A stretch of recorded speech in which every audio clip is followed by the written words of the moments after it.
Αθανάσης ο Πύλης. Παρελάβουν τα νερά βλαστάρια που ανατρέφονται και διαπαιδαγωγούνται με τα αιώνια και κατάλληλα ιδανικά της πατρίδας μας.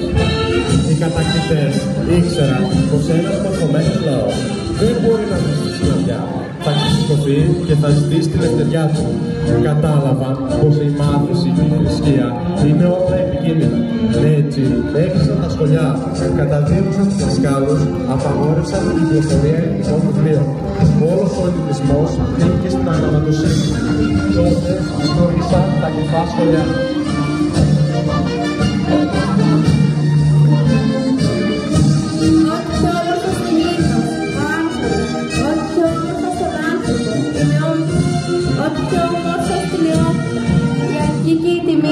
Της αρκής και της τιμής στο έργο μου το δεινό, η δόξα και η αθανασία της πατρίδας.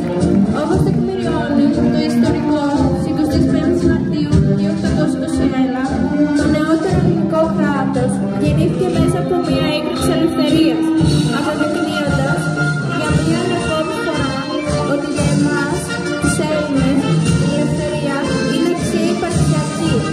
Μόνο ελεύθεροι μπορούμε να ζήσουμε, να υπερασπιστούμε την αξία μας, να την δημιουργήσουμε αναπτύσσοντας ελεύθερα την προσωπικότητά μας.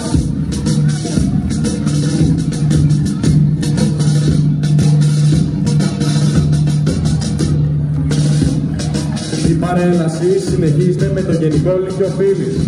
Περνάει μπροστά μας το καμάρι του σήμερα και η ελπίδα της ελευθερία των εθνών ξεκινάει από την ιστορική ελευθερία των ανθρώπων. Είμαστε έθνος και λαός της ειρήνης, της φιλίας και της δημοκρατίας, που θα υπερασπιζόμαστε πάντοτε δίχως ίχνος εκτόσεων την ελευθερία μας.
Είμαστε περήφανοι για τα μορφωτικά και πολιτιστικά επιτεύγματα του λαού μας.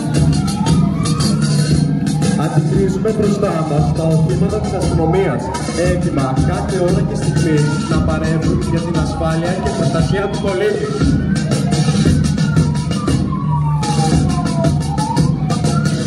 Ακολουθεί το σώμα της πυροσβεστικής, οχήματα και προσωπικό, που δρά αποτελεσματικά στην αντιμετώπιση κρίσεων και φυσικών καταστροφών.